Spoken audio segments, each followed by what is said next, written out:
All right, joining us on the podcast, this is absolutely monumental for us. The biggest guest we've ever had, I would dare say. I don't even know who second place would be. This is how big he is. Bryan Danielson, how are you, my friend? I'm doing great. I've got this great little Nas. Yeah, Lil Nas X poster behind you. Poster behind me. Your setup is truly phenomenal. It is It great. almost looks like you're in some sort of radio studio. I think this is what you've got. When you say you need a quiet space at an Australian radio studio, the posters are not up for debate. You just get whatever you get, and you don't get You upset. just get what you get. And right? I'm glad that we're obviously rolling out the red carpet for you, Bryan, because in the background you have next to you also a pink poster this is that great. I think was from 2004, maybe. Yeah, it's looking good. So I'm glad they're keeping Oh, everything there's updated. Lady Gaga from 2010. Great. Fantastic. I'm glad they've put you in the up-to-date one.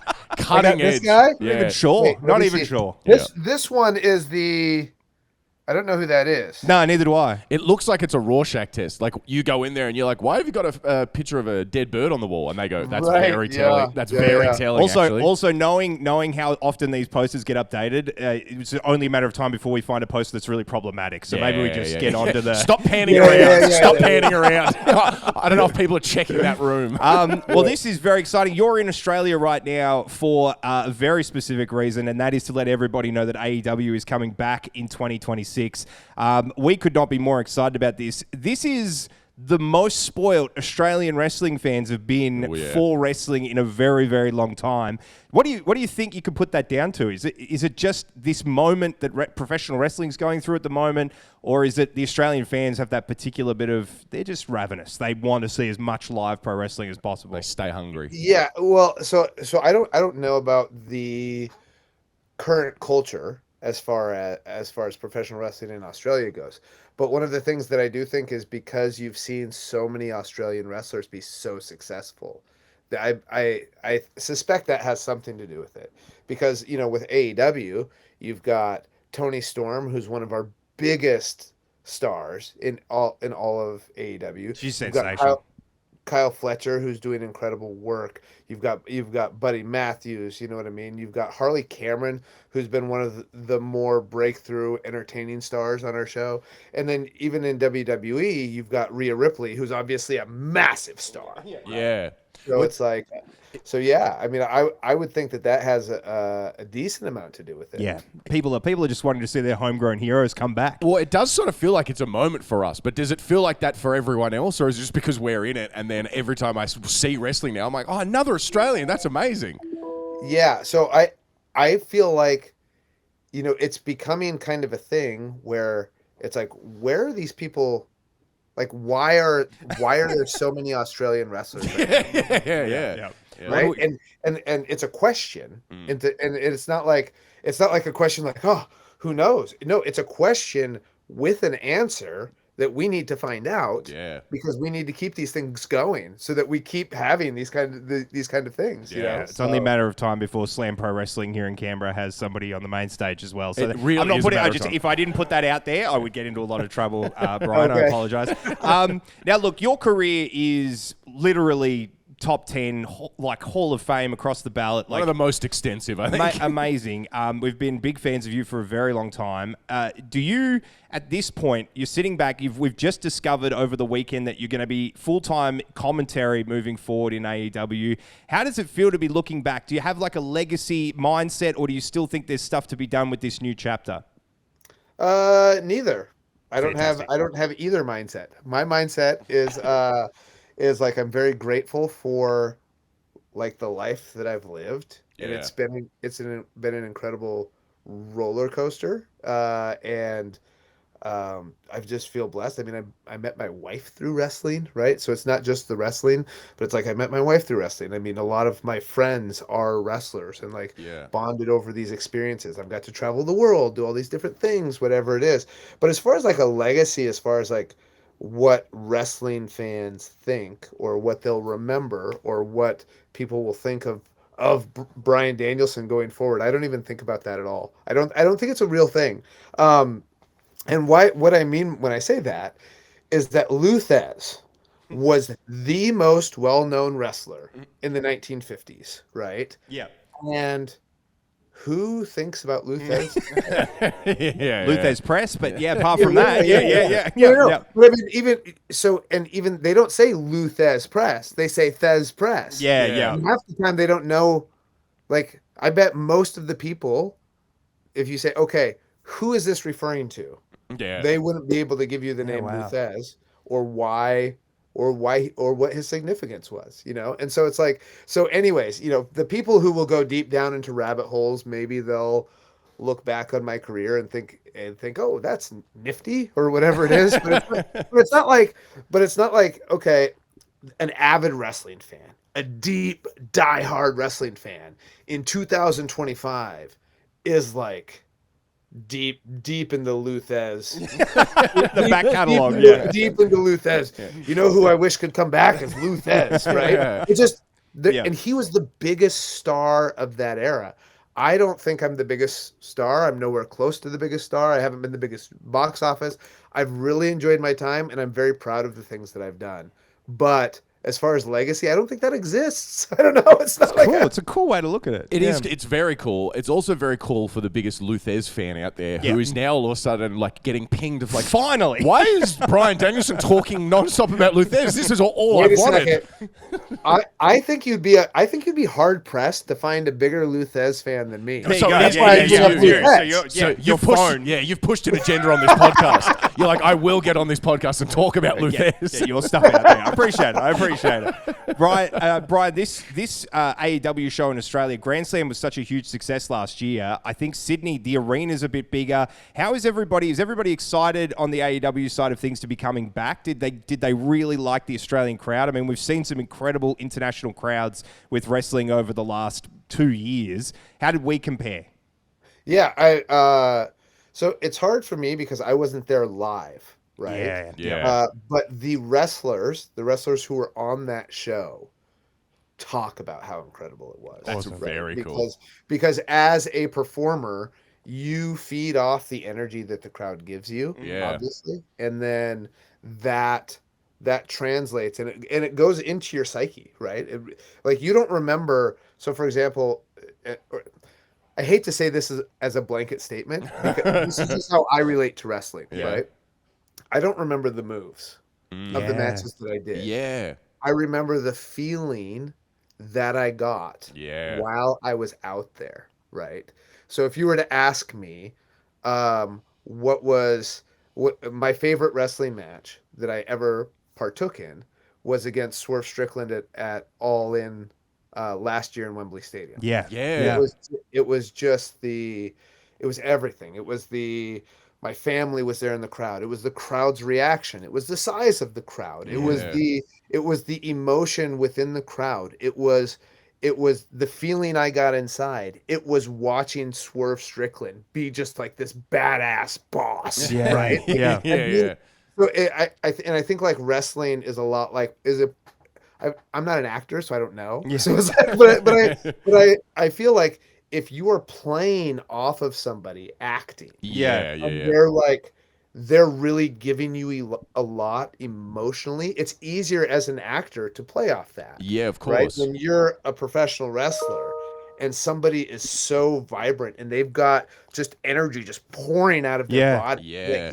Like I remember that and feel that. And and Swerve in that match was so incredible. So all of that to say, when people in AEW talk about the show that we did in Brisbane earlier this year, I relate to that as some of the peak moments of my career because of the way it makes you feel when you're in the ring. Yeah, absolutely. Well, actually, I kind of wanted to ask you about that because what you do is so high pressure because you only get to do it once. And then it's not like any other sort of sporting event where, in 4 weeks we've got another match against them, so we'll learn our mistake. Like you have to put on a performance that has to go exactly the way you want it to. Do you ever revisit matches, or do you get in your own mind and start thinking, I could have done that smoother, that could have been cleaner? Or is it better to just go, you know what, I know I gave my best effort out there that day. I need to just move forward. I can't get bogged down in it. So I have my own way to do this. Yeah. Everybody does it different. My big thing, and especially since I was forced to retire for 3 years, and then I came back, and my thing has been just enjoy it while I'm out there, because you never know. When I did my last match I didn't know that was my last match. Yeah. Right? Like I did it thinking I was gonna, okay, they're sending me home. I gotta go to the doctors. I gotta go. Yeah.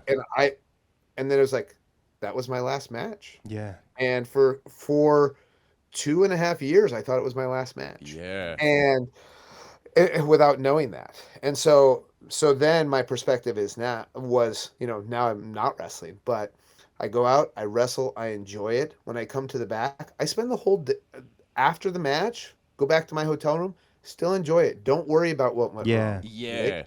And then this is how you grow as a performer. And I believe that you continually need to grow. Then the next day or the day after, then you go back and watch it. Okay, here's what went well. Here's what didn't go well. Yeah. Here's where I need to improve on some things. Here's a mistake that I made that I need to make a note to not make that mistake again. Yeah. You know what I mean?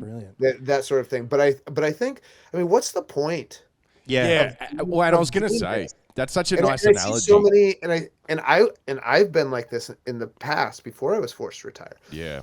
What's the point of doing this it's this incredible career, right, that we're lucky to have? What's the point of going out and doing it and then coming back and feeling horrible about yourself? Yeah, exactly. You might as It's true. It's if very you're not true. enjoying it, who else is going to? Because once you go out there and do it Yeah. and you come to the back, you can't change what you just did. Yeah. Yeah. Right? And that goes in any aspect of life. Yeah, exactly. Right? Yeah. So you have to accept your mistakes, not beat yourself up over it. But if they're mistakes that are that's going to hurt in wrestling, that's something that I need to fix. Okay, well then work on fixing it. Yeah. Right? Or it's like something that was a weird, wild mistake. This happens. You see it in every sport, right? Yeah. Somebody slips, Yeah. right?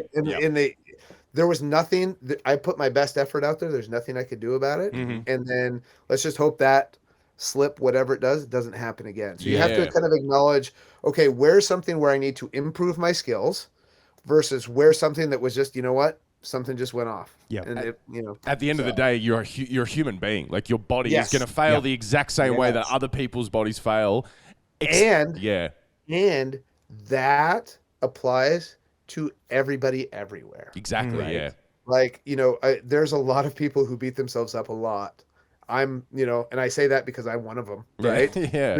And you as a parent, as a husband, as a whatever, oh my gosh, like you go to bed that night and you think like, oh, I shouldn't have done this, or it's like, you know what? Give yourself a little bit of grace. You know what I mean?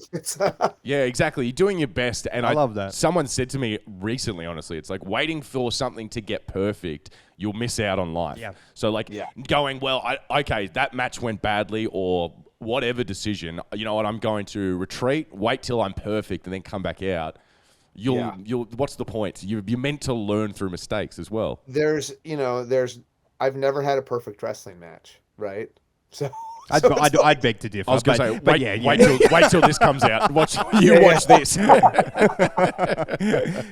Brian, I wanted to ask something that is so niche, and it's because there's only about, I think, maybe 10 people on earth I could ask this question. You have one of the greatest WrestleMania hype-up promos of all time, your WrestleMania 31. I was watching that live, and I felt like I was ready to go out and take on the world after watching it. My question to you is, are you watching that backstage just before you're about to go out, or are you've got too much other stuff to focus on, or do you allow yourself to see that in the moment and let it pump you up the way it pumps up fans? No, I mean, so for example, I don't remember that specific video as far as like, when did I see it? Yeah. Or whatever it is. But something, it was actually just brought up to me by a 20-year-old who we were working with. Yeah. Great guy. Yeah. He's 20 years old. And I'm thinking like, 20? That happened 11 years ago. You were 9. Yeah. And, so anyways, so he's, it's an Imagine Dragon song, Monster, right? Yeah. And so he said he goes and like rewatches it maybe before he's going to work out or something like that. Yeah. I don't remember that exact circumstance, right? But I'm well aware of the video, and they did such an incredible job. And I remember texting Kevin Dunn, who was the head producer of WWE, and just saying thank you, because your team did just an unbelievable job with that music video. But what I do remember is the match that I just mentioned at All In, the video that they did for that, and I remember how I saw it. So first I saw it. They showed it to me before I went out. I mean, they showed it to me maybe earlier that day. We had filmed parts of it a couple days earlier, and like watching it, I was like, oh my gosh, that kind of brings a tear to my eye. That's a super cool. It was a super cool concept, a super cool video, and but that said, I'm getting ready for my performance. That airs to the live crowd, but I don't see it in the back. I can hear it, right? But I don't see it. Yeah. So it's not like it's something that this video plays and like, now I'm ready to go. Right? It's like, it's just a little bit different, but yeah, so that's just how it's also that's how it is, I think, for most people. It's such a cool insight as well, because obviously you're such a veteran of the industry, but knowing that you still can be surprised and shown things that you're like, that's awesome, and I had no idea. Like, that's something that you guys have presented to me. I'm sure you've probably seen it all, and still being able to be surprised and hyped up by stuff must be such like a rewarding feeling. Well, I mean, there's no such thing as seeing it all, because the world of entertainment is constantly changing. Right. And so it's like, we have some really great production people in AEW, right? And I think if you watch WWE compared to the last time I was in WWE, their production has changed too, right? Like, absolutely. It's very different. So it's like, so there's, from a production standpoint, that's constantly improving and improving and improving. And so when they came up to me and they told me the concept of the idea, and it's like, okay, you're going to sit meditating, and we're going to bring the camera into your eyes, and we're going to, we are going to, and it's going to feel like this is what's inside your brain. It's going to go through your whole career, and it seems like this may be I do this all for you. I do all, all these things. But what it transitions into is, it's like, you think I may be talking about, I'm doing this all for the wrestling fans or whatever it is, but no, I'm doing it all for my family. Right? It's like, and I just thought it was such a cool concept. And then when they showed me the video, I was just like, as the performer who that video was about, I get the recognition, right? But there's geniuses everywhere, recognized and unrecognized, right? The guys who put that together are geniuses. Right? It's so funny too, as a wrestling fan, watching those production pieces, and you almost get a feeling of like, they like this guy. They're a fan. They're a fan. They wanted to really do a number for this guy. But it also sort of, I do like the mental picture that you just painted, where like you wrestle a match, you're exhausted, you're bloody, you're bruised, then you go home and then you get on your computer onto Final Cut Pro, and you're like, all right, I gotta edit this promo together. This is gonna suck. And that's actually one of the things that's interesting about that, is that's the independent wrestler's life. It is. Right? So now, we're so lucky, because for a long time, wrestling was kind of a monopoly, right?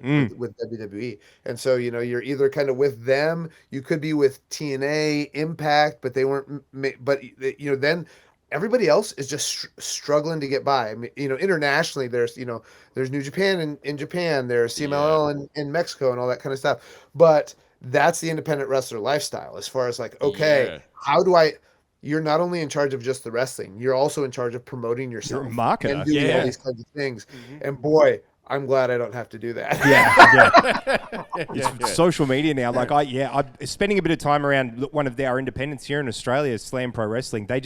I've learnt marketing information off those guys. Like they're full on. It's like a media production house, pro wrestling company, marketing agency, all wrapped up into one. Like you have to be so many things. Like, now that everyone can do it, everyone has to do it.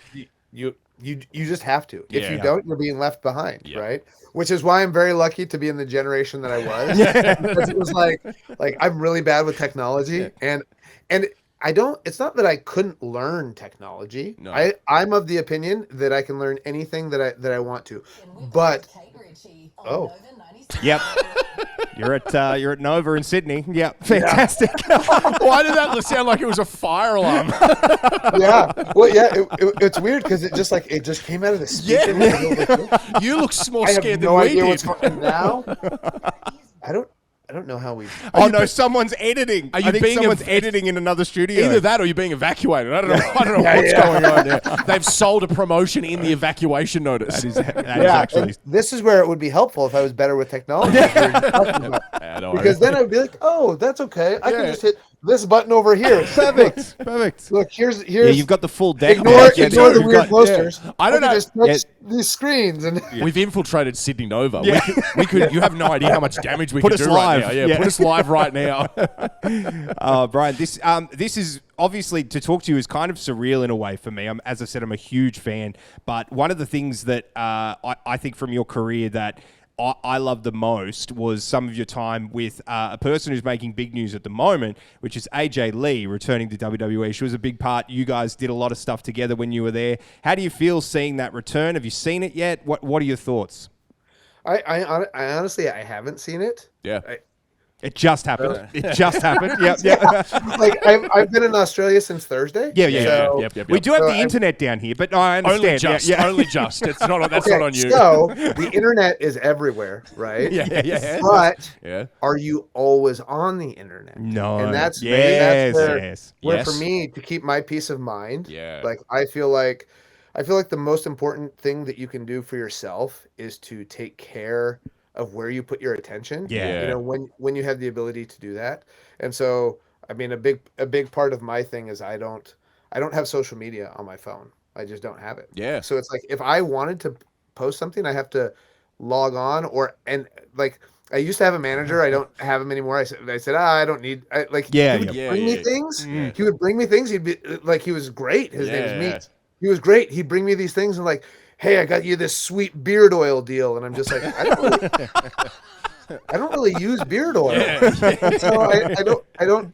No, but they're gonna pay you, and I'm like, Again. I'm not, whatever. But the idea, so I would have to ask him, like, okay, what's my Instagram password? I don't. Yeah, fantastic.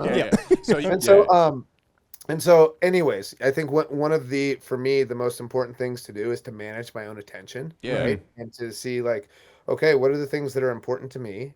Keep track of those things, and then everything else, like, hey, that's other people's business. You know what I mean? Yeah. Fantastic. Such a healthy mindset to have It is, as well. it truly is. It's like you're outside playing and I'm upstairs in like a creepy old mansion looking through the things going like, they don't understand. Instagram will take over one day. Well, I mean, there is something to the idea of like, I kind of like this idea. I read a lot, right? I read at least a book a week, and I read nonfiction and fiction, or whatever it is. And I've read a decent amount about AI and people's fears about AI. And one of the things that I like to think, and especially like with modern AI, is that like, oh, do you know what these AIs can't do? They can't make the same huge mistakes that I've made. You will never take this AI. You will never learn to be as big of a mess up as I am. I just won't be able to. Yeah, I'm flawed in the most human of ways, which you can't even comprehend. You will never learn to be as flawed as I am. Yeah. So take that at AI. That's sensational. It's the only one up we have. It's like you won't be able to, until there is AI funniest home videos. Yeah. I don't want to hear about it. Right. Yeah.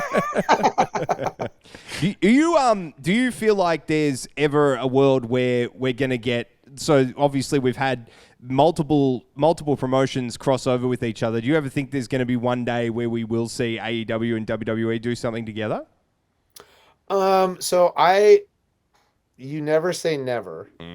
In the current climate, my answer would kind of have to be no. Yeah. It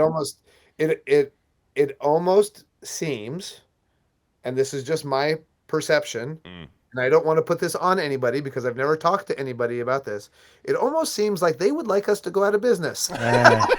It was funny. It was funny. I wanted to ask directly about this, the counter programming that's going on. Does that something that impacts you guys at AEW? Do you think about it? Do you get frustrated by it, or is it just something you see and you go, huh? So it is working then. We are under your skin. Well, so I don't. That's not my game, right? Yeah. Like, Wait, I don't worry about those kind of things. What do you mean? Right? So wait, you're not scheduling the programming of when it goes to air? Sorry, And so, I got to get rid of my next 3 questions. There's that. Gosh, I mean, I forget even what it's called, but grant me the serenity to change the things that I can, accept the things that I can't change, and the difference to know that. And the ability to know the difference between the two things. For sure. I can just let things go when I can, and whatnot. So we can only do on our end what on the AEW's end what we can do, and they're going to do what they do, which is like. And I'm not saying this in a negative way. This is the way. And I was in WWE for 12 years. This is the way they've operated since 1984. Yeah. Right. As far as like. You see a competitor, and no matter, like, there's nothing AEW can do to stop WWE from making over $1 billion a year. Yeah. Right? Like, they have these TV rights deals. They have this incredible back office where they're great at making deals with Netflix, with this, with that, whatever it is. There's nothing anybody can do. Nobody can stop them from making billions of dollars a year. So it's like, I would love to know, because I know people in WWE who are great people, right? So I don't even like framing this in the terms of like, oh, that's bad or whatever it is. It's just like, okay, what is your decision making? Like, what's the process like of wanting us not to be there, of wanting AEW to not exist, right? Doesn't it make you hungrier? Isn't it like competition sort of? Yeah, it brings out the best. Especially for the fans as well. It's like we will go the extra mile to maybe one up someone or grab someone back, or a healthy competition. I feel like does end up being better for the fans. Well, and it's like it gives you options, because obviously AEW, All Elite Wrestling, focuses our wrestling on different things than WWE does. Yeah. So having different wrestling companies allows different types of entertainment. Like, for example, I don't watch many movies or many shows. Yeah. But when I do, I like to watch comedies. Right. Yeah. Yeah. I want it to be light. I want it to be fun. And that sort of thing.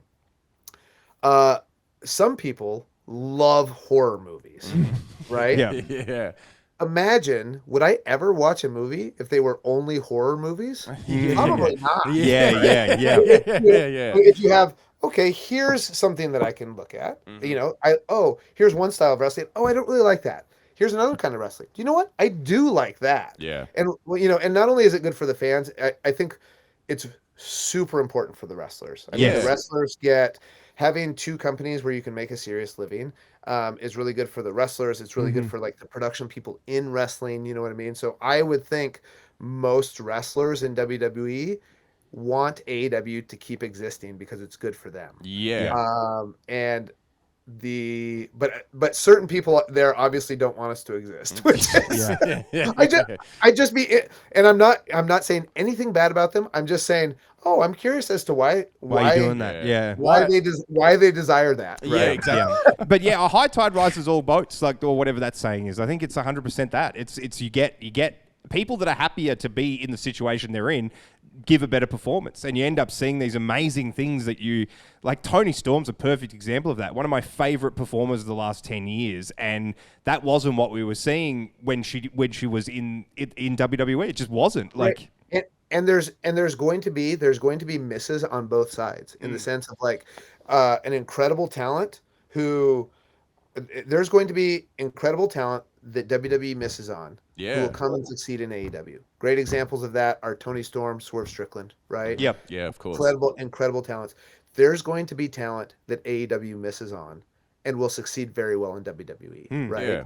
And so that's what I'm talking about. Yeah. Good for both. Works for everyone. It is such a good point, because it's like when you think about how many wrestlers are out there and how many people would like to attain such greatness, but then if it's just WWE, you are limiting it to a handful of people of the thousands, if not millions. Obviously, like you said, Japan, Mexico have their scenes, but it's like to a lot of people, the pinnacle is America. So to have it just be like, yep, and it's only 6 people on Earth. It's like that kind of how limiting for everyone else. So true. Yeah. It's like I forget what the biggest record label was in the but it's like if there was only one record label. Yeah, exactly. It's like, okay, we're promoting 6 artists, and these 6 artists are who you're going to listen to. Yeah, exactly. Yeah.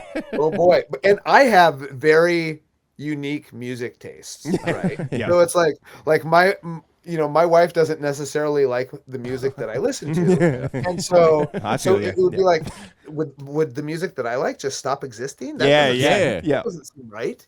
So imagine that we get 3 artists a year. It's like that doesn't seem fair. You got to find one of these. So you guys seem relatively young, right? Ish. I'll take it. I'll take it. Yeah. And so as somebody who is now in mid-40s, right? Yeah. It's like, you get all these people saying, music isn't like what it used to be, right? And I was like, of course, yeah. Do you listen to music? Because modern music, you have so much variety. There is anything that you want. Yeah. Like 2025, whatever kind of music you like, there's something going on that's freaking awesome. Yeah. Right. And it's available at your fingertips at all times. Yeah. Well, it's not, and nobody in my generation is saying this, but I can imagine like an 80-year-old saying this. Well, I mean, it's not Frank Sinatra. You know what? I guarantee you, somebody out there is doing Frank Sinatra just as good as Frank Sinatra. You seen the guy who created Family Guy? He does a pretty good job. He does actually do. Oh, does he? Yeah, he actually does. Yeah. Weirdly enough, he might be the next Sinatra. It's very strange. So this whole thing, you've just mentioned a couple of things that linked into stuff I wanted to talk about. You've mentioned your wife a couple of times. My sister would be absolutely furious at me if I didn't ask a question at least a little bit about Total Divas, Total Bellas. What is it like? Because we're probably unlikely to ever experience it. Well, being on a reality show. We might have a second wind. No, I don't know. Things are going to have to get a lot more interesting around here, I'll say. But what is it like opening that part of your life up to cameras? How does it feel? Yeah, I mean, it was never. It was never something that I ever desired. Yes. Right? Okay. Yep. I took part in it to help my wife. It was good. It was good for her. Oh yeah, absolutely. To be supportive of her, because listen, at the time for women wrestling, they weren't the focus, right? Yeah. And one of the things that it was really hard for me doing it. I didn't enjoy doing it, but one of the things that I really appreciate is how much it helped my wife, and specifically like women's wrestling. Yeah. In the sense of like, my wife, you've got lots of women's wrestlers today who are getting big opportunities who got into wrestling because of Total Divas, because of Total Bellas or whatever that is. So I think that's super cool, and it's a super cool part of my wife's. If you talk about if there is there even a real thing such as legacy? If there is, this is one of the cool. It's like but it was something that was really hard for me because it would be. I don't desire fame. Right. And I don't desire wanting to be recognized, and I don't desire. I like my privacy. Yeah. Right. Oh, absolutely. Like, so I'm actually in the middle of reading a book called Solitude. Yeah. Right. So it's like, what's it about? And this guy spends a year alone in the Patagonian wilderness. Right. Yeah. And wow. it's like the insight, and like that is what my desire is. Unfortunately, when I graduated high school, I had no idea what I wanted to do besides being a professional wrestler. Yeah. So I ended up in this entertainment industry, not even thinking I was going to be successful at it, but here I am. Yeah. And then now it's like, oh, getting privacy is really hard now. And that's the one thing that I desire most. So that's why it was hard. Yeah. That's why it was hard for me with the reality show. Yeah. I think some of my life, I I don't want all of my life to be for other people's entertainment. Yeah, no, absolutely. Perfectly reasonable. Yeah. Yeah, that makes a ton of sense to me. I think one of the things with Total Divas that I don't think anyone is giving any credit to is because, as you said, women's wrestling was so vastly impacted by that moment in time.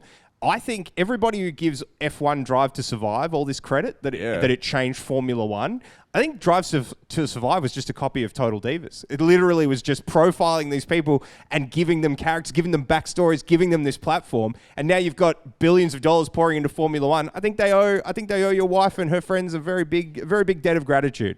I'm going to be honest. I have no idea what you're talking about. Great. Okay, fantastic. Once again. You know what? Great. There will be somebody out there who will go, you know what? I've never joined those dots before. You're either insane or that makes perfect sense. This One or the Josh- other. Yeah. This Josh is obviously not smart, but he sometimes knows what he's talking about. No. So, and I'm not saying that what you're saying is not true. What I'm saying is I don't know your frame of reference. Yeah, great. No. I had one question that was off the back of what you said before too. That the other thing that I'm fascinated by this because there's so many interviews I've listened to with pro wrestlers where they refuse to name a favorite match or a favorite moment in their career. But as you said, Swerve Strickland at Wembley Stadium, you mentioned that recently as one of your all-time favorite moments, if not your favorite moment.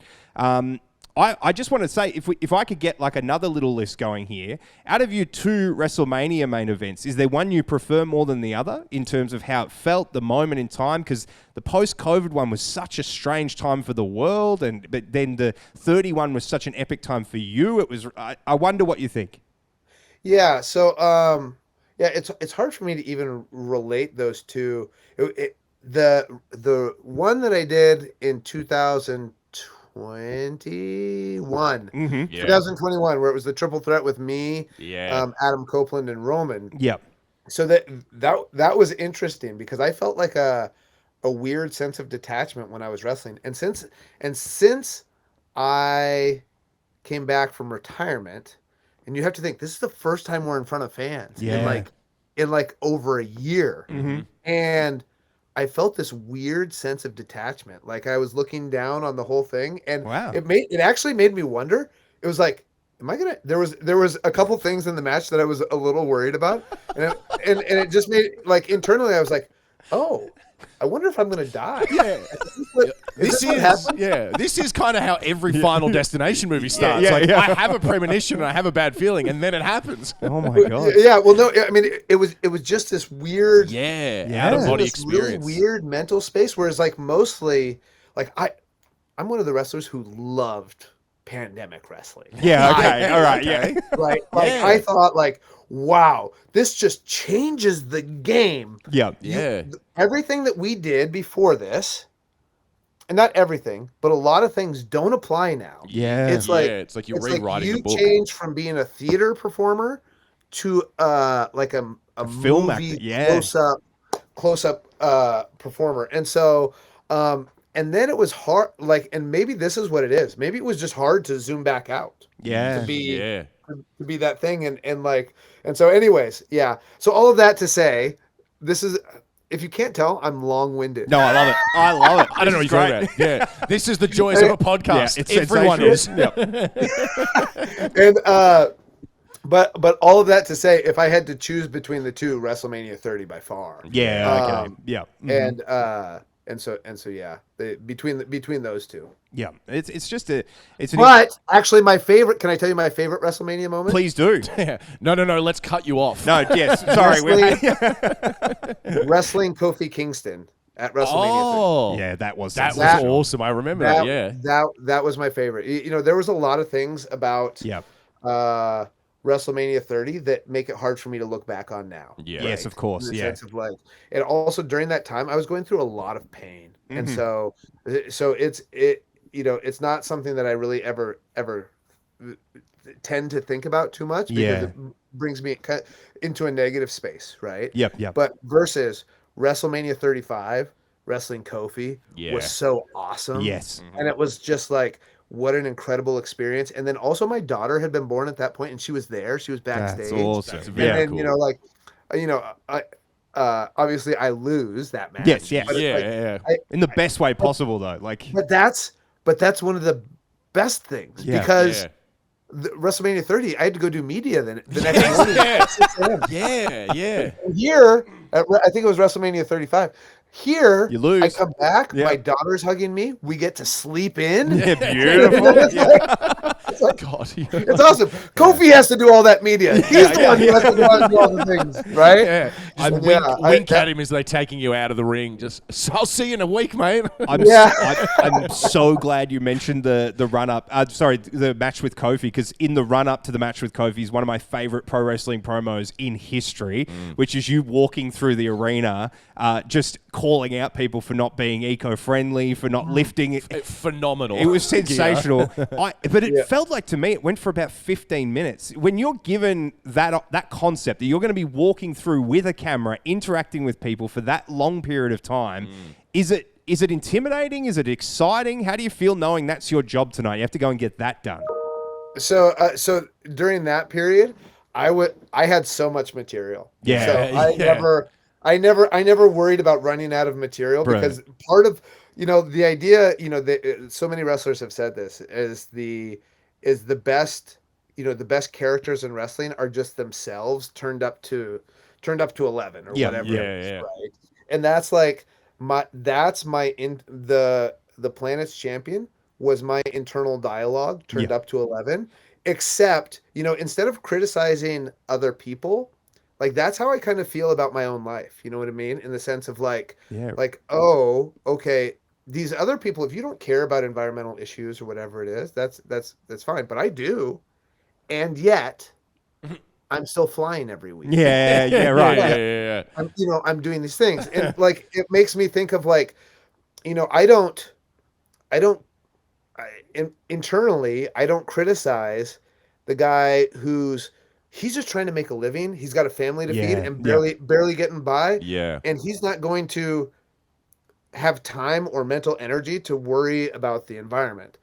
What I do kind of have a bit of, and I have to be careful, very careful in my mind to not be judgmental, right? I think that's, So it's when I do feel myself starting to get judgmental is when Leonardo DiCaprio is doing these climate crisis videos. Yeah. I'm like, dude, you're flying on a private jet.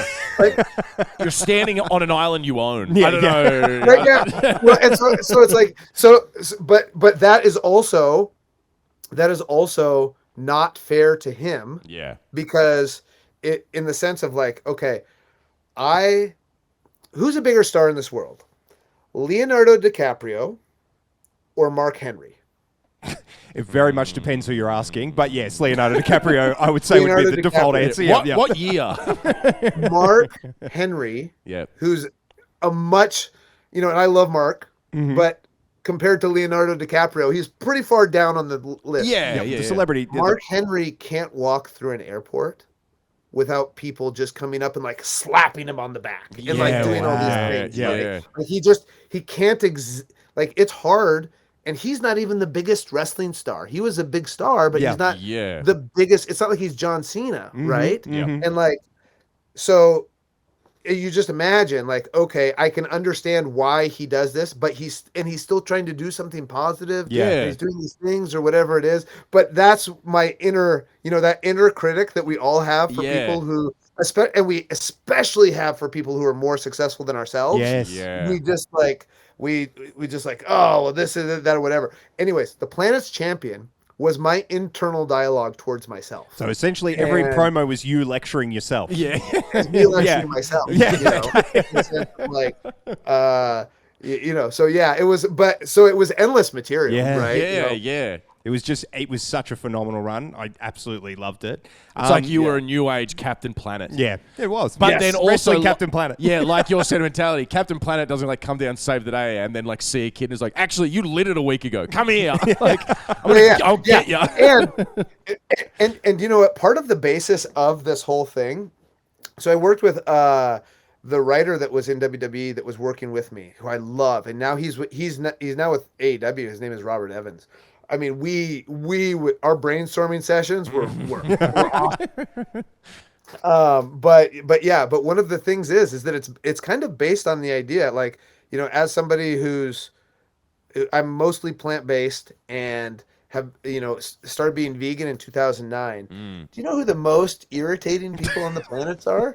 Is vegans. I'm not saying. Right? You can say it. You could say it. I'm not a vegan, so you can and say I'm not, and it's not all vegans. Yeah. It's just the most hardcore militant vegans. Yes. The ones who are just like, who are constantly bringing up it, like, Yeah. because I asked one time, because I was relatively new to veganism, I was like, wait, why can't we have honey? Yeah. And they're like it doesn't harm the bees, does it, or Yeah. whatever? And then they give it, and then they like internally it feels like this, like they shouted me down. Yeah. Like, they're just like, no, you don't understand. Yeah. And I'm just like, whoa. And it's like, ooh, that's what I need to be. I tell you, There's something to that. I find, Yes. I tell you what, actually, there's an even more niche subsection of vegan, and that is the vegan that continually goes on about how much they miss meat. Like, they're constantly trying to be talked back into being a vegan, and I'm like, you're either doing this or you're not. It's not my problem. This Like, is your journey. This is your journey. Yeah, so there's my favorite actually branch of veganism is something called Jainism. Okay. Where Jainism. because you get people from the vegan perspective, I've had this with like people kind of in my family, or people who come up and say like, oh, well, you don't think plants have feelings too, or whatever it is. And the Jainists, not only do they not eat any animal products, they don't eat root vegetables, right? So it's like, so if you take an apple from a tree, the tree, obviously it doesn't die. You're just taking a part of the tree. And actually the tree produces, It's like a the fingernail. tree produces the apple so that something will eat it, so that the seed will go into the ground and then make another tree. They want You to take it. things to eat the fruit, right? A carrot, you pull it out of the ground and it's dead, man. Yeah, that's it. You It's only get dead. one carrot. You pull it out, you eat it. It's the same thing with a beet. Yeah. The same thing with a sweet potato, right? But the Jainists don't eat those. So, and I'm like, I have a deep amount of respect for Jainists because it's like, that's a whole nother level. How many coconuts can you eat before you get very sick? Right? Yeah. I love this new era of professional wrestling that we're in. Back in the day, it would have been like, say your prayers, take your vitamins. Now it's like, here's a good reason to get out of eating your vegetables. This is actually a really legitimate, plausible reason to not eat your vegetables. We have a from Bryan Danielson. We It's have great. a finite amount of celery, guys. We can't be eating it all. Right. I was going to say, just quickly before you go, how does your wife feel about you wrestling on Valentine's Day? Okay. So here's a big secret. Okay, go on. I haven't told her. How do I So, classic. we editing this part out? Or? Classic husband move.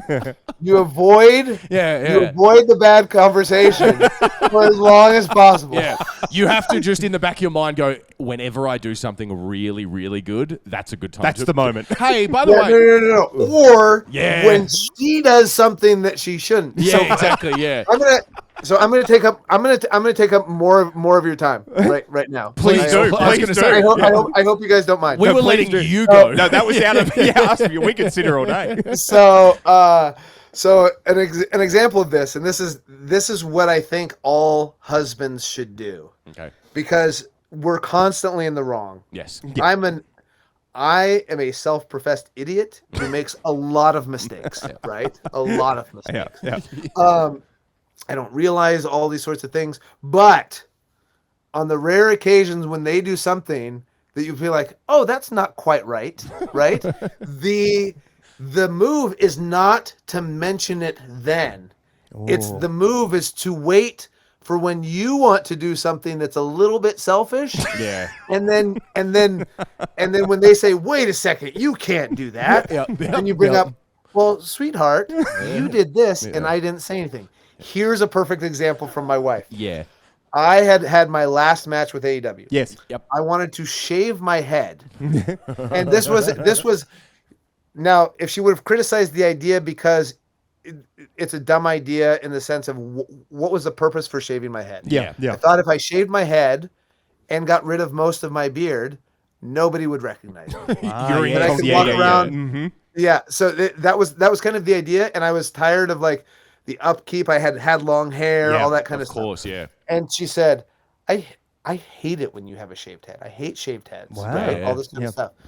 And I said, but Bree, my hair, if you don't like it, I swear I'll grow it back. Clearly, she didn't like it. Full head of hair. But my hair grows back. It's not this permanent thing. You went and got multiple tattoos without even asking me. You didn't even ask. Yeah. Right? So certainly I should be able to do this one thing where if you don't like it, my hair will grow back. Yeah. And she said, okay. Yeah. But I don't like it. You have to grow it back. Yeah, tremendous.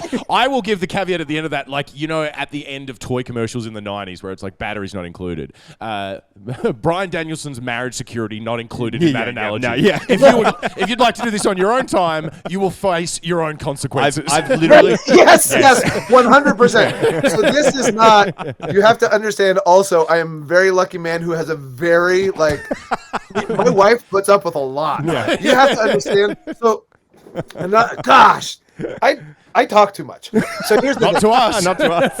So my wife, this is when I was forced to retire, and my wife was on the road. Yeah. And she was wrestling, and she's exhausted. It was during the time where you would wrestle a show, you'd have to drive 3 or 4 hours to the next show. You have to drive yourself, and it's like all this stuff. So she just did a show. She drove 3 or 4 hours. She finally gets to her hotel room. She calls me, and I'm at home. I've been at home all day, doing gardening. Yeah, and my mind's been working. Right, yeah, the brain has been working. Oh yeah. So yeah. And so she just wants to tell me that she loves me, and then she wants to go to bed. Beautiful. But I have to tell her about this thing that I've been thinking about. Oh no. Which is that we have a base 10 number system. Do you know what that means? No. It means did that she? in the single digits, Yeah. we have 10 numbers. We have 0, 1, 2, 3, 4, 5, 6, 7, 8, 9. Yep. And then it moves over to the tens digit, and then the singles digit Because 1, 2, 3, 4, starts 5, at 0 again, yep, and yep. then 1, 2, 3, 4, 5, 6, 7, 8, 9. Yeah. That's called a base 10 system. Sure. Yep. And I was like, I don't understand why we don't have a base 12 system.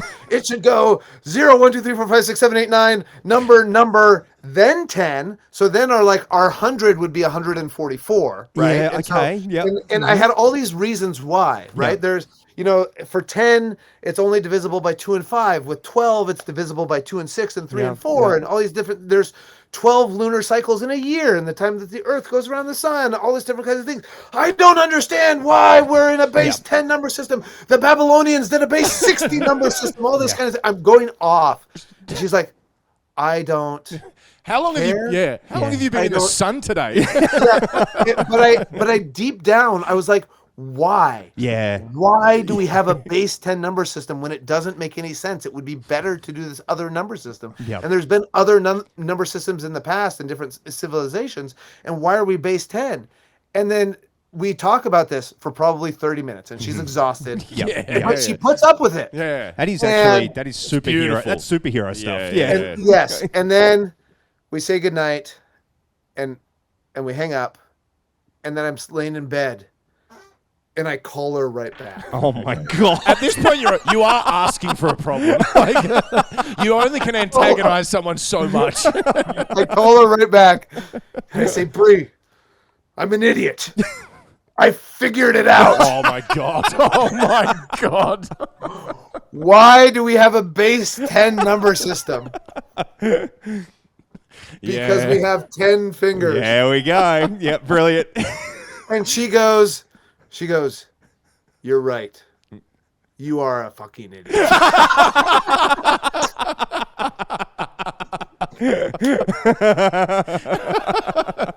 phenomenal. That is sensational. So that said, Yep. my wife is a pretty great wife. That sounds pretty And all phenomenal. advice, grain of She salt. puts up with a lot of nonsense. So yeah. So that, If you're all gonna, of that to say. if you call me again, you're going to be operating off a base 7 system when I get home. Yes, I'm going to snap and fill them off.